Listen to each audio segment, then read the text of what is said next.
Hello everyone, my name is Shannon Holmes. I'm a medical physicist at Standard Imaging and I'm so excited to see a good number of people joining me today for this discussion on the Exradin scintillation detectors and how you can optimize your small field measurements.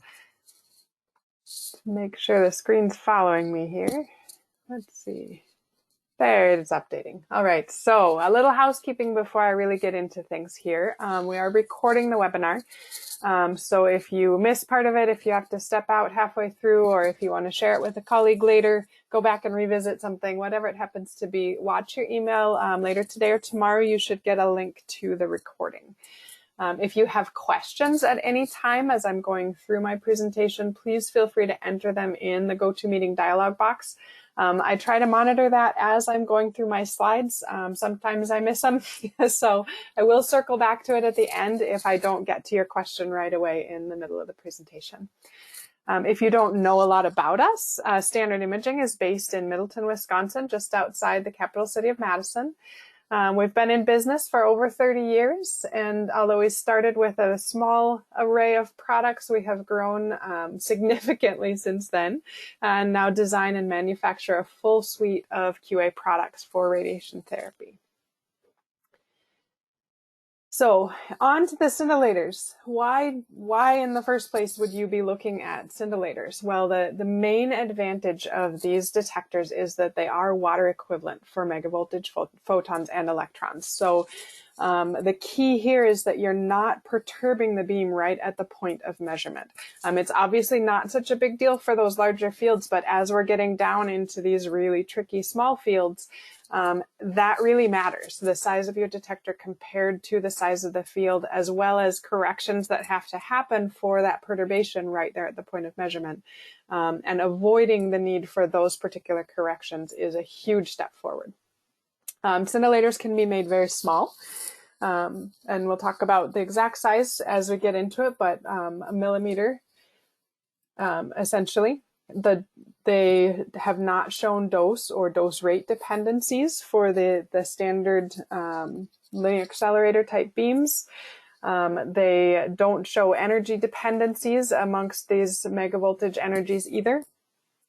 Beam quality correction factor of unity, which again reflects that water equivalency across the board on these energies, and not perturbing the beam, so you don't have to make a correction for changes in beam quality. There is a small amount of temperature dependence, about 0.1% per degree, that can show up with these. It's not an issue if you're making all of your measurements at room temperature. If you're doing QA measurements, and it's always within a couple of degrees Celsius of where you were previously, because we work in controlled environment, you don't need to worry about that correction. Now, someday if we get clearance for on-patient measurements or something like that, then yes, there might need to be a temperature correction. But for standard QA measurements at room temperature, that doesn't come into play.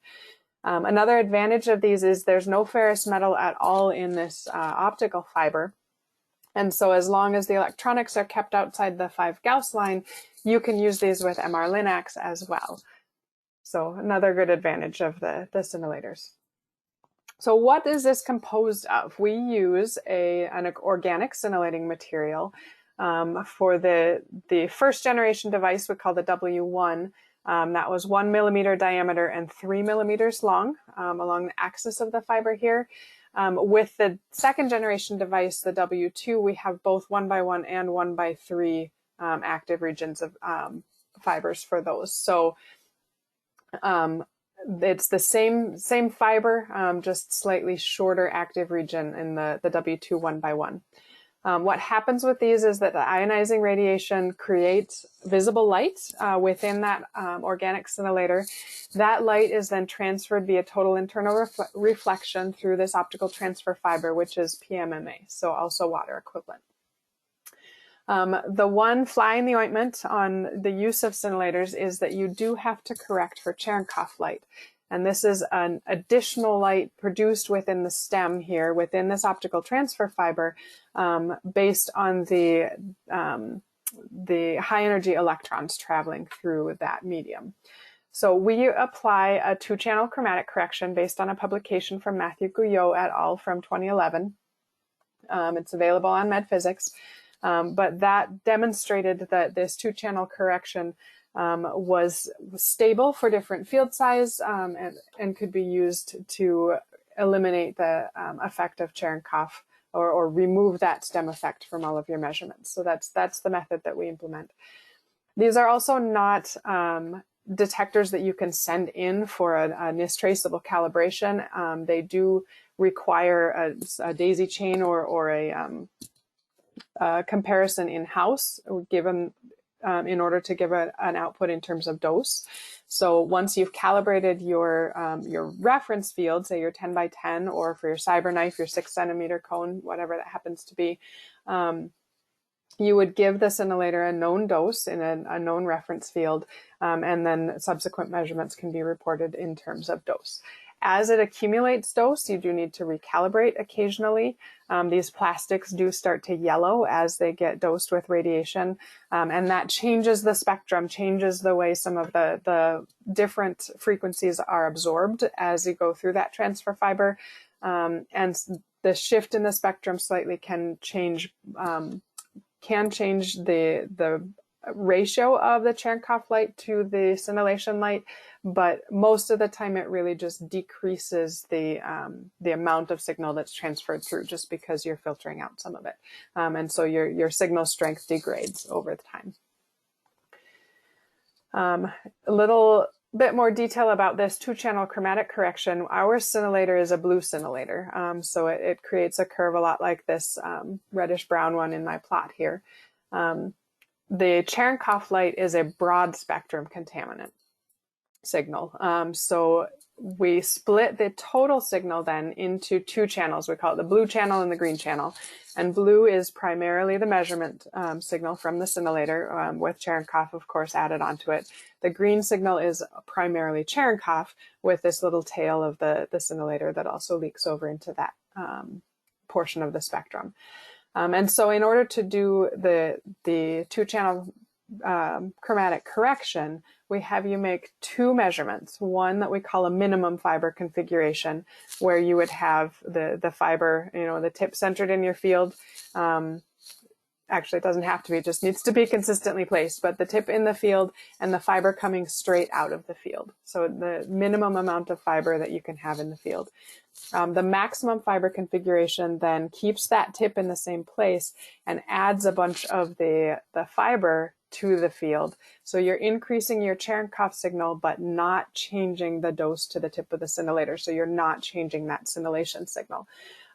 And with those 2 measurements, we can then calculate what we call a Cherenkov light ratio, or CLR, correction factor. And using that CLR value, you can, after you've done your characterization measurements, you can correct subsequent measurements by subtracting the green signal times that Cherenkov light ratio from the blue signal, because that gives you the relative component that's contributing within the blue signal. If you have a dose calibration, that ends up just being a scaling factor applied to this to convert from the charge that's collected based on those signals to a dose value. The 2 images I've got, actually, this is the calibration slab that's included with the W1 fiber. It's meant to be used in a 30 by 30 field and in a plastic phantom. It's just slabs. The one that comes with the W2 fiber is a smaller jig that's meant to be used in the water tank, held in a vertical post like you would use for a scanning diode. But it's also configured so that if you're using, say, a 6-centimeter field from a CyberKnife, it can fit both this minimum fiber and then some additional fiber in the field. If you're using a linear accelerator and you can go up to a 10 by 10, then this whole thing will fit inside a 10 by 10 field. So the 2 versions, I've mentioned them a couple of times. The Exradin W1 was our 1st generation device. It is a fiber that is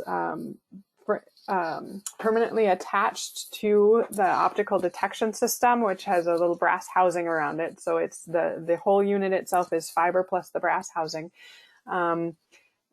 It's been available since 2014. As I mentioned, it's got that 1 by 3 millimeter active area, so it's not perfectly geometrically uniform if you were trying to look at volume averaging effects.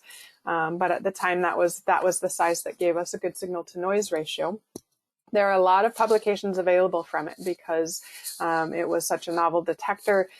People were so interested in finally being able to make these small field measurements without that perturbation and verifying that it really was doing what we thought it should be doing, right? Without that perturbation, without the, and giving accurate results for these small fields. So one of the key publications really is the joint publication between the AAPM and the IAEA, which was the small field measurement TRS 483, which lists KQ correction factors, field size dependent KQ correction factors for various configurations, energies, FFF without or with flattening filter. And for a number of different detectors. The W1 is the only one that shows up in every table it's included in with unity in every single column that it's in. So another good validation that all of the documents, all of the data that's come from this really does back up our claim that this is energy equivalent or energy independent. And you don't have to worry about these changing spectra as you're blocking the source, as your scatter's changing within your small fields, and you get down to these very, very small fields. You can be confident in your measurements with the scintillator. So the disadvantages of the W1 is really this was designed for single point measurements. This was designed for output factors only, really. It was not designed for scanning in a water tank. It does also require the 2-channel electrometer in order to do that Cherenkov subtraction calculation. Our Supermax has the routines built in, so you can save your CLR values, you can save your dose calibrations, and it will automatically apply those, do the math, and give you the corrected result. If you were to try to use it with somebody else's 2-channel electrometer, you can certainly do that, but all the math has to be done by hand because they don't have those routines built in. So you're asking for a few more errors that could potentially show up. Really, the Supermax is the easiest way to use that one. The W2 was then the second generation device. That's what came out of after the proof of principle, really. We made sure that the W1 would work as anticipated, and then we could work on improving the signal to noise ratio and the usability in terms of being able to scan with it. So the W2 is just the fiber itself. But it needs this, what we call the Max SD, which is a dedicated optics and electronics unit that takes in that optical signal, does the Cherenkov processing that the Supermax would have done with the W1, and can give you the full result right there with that particular single unit electrometer. That means that the fibers can now be user replaceable. It's not firmly attached to the optics. It's just a standard optic plug. So we provide both a W2 1x1 and a W2 1x3 when you buy the kit. The other advantage of this setup then is that because we were able to include everything all in one box, we could add in the capability of taking that Cherenkov corrected value, converting it into an analog output signal, and sending that as a current to your water tank scanning system. So now from the standpoint of the water tank, the Max SD is just an invisible pass-through that happens between the detector in the tank and your water tank electrometer. As far as your water tank electrometer is concerned, it looks like a diode. You're not applying bias to it, but as soon as you irradiate it, it creates a signal that can then be read in by your water tank software. We have an adapter sleeve you can kind of see in my picture here to get that scintillator out away from any of the components of the scanning system, and also so that you can You can hold onto this stem very gently with a little set screw here, and the sleeve allows this to fit into a standard ion chamber holder in any water tank. Another image here, I guess, of the minimum fiber and maximum fiber configurations as they would look if you're looking straight down at the water tank. Little bit of data to back up our claims here as well. There's a publication from Paulina Galavis and from Inder Das's group when he was at NYU Langone. And they were just, as the W2 was being released, they were verifying that the behavior of this system didn't change compared to the W1, that it could still be used in these small fields in the same way without the dose rate dependence or dose dependence, just like the W1.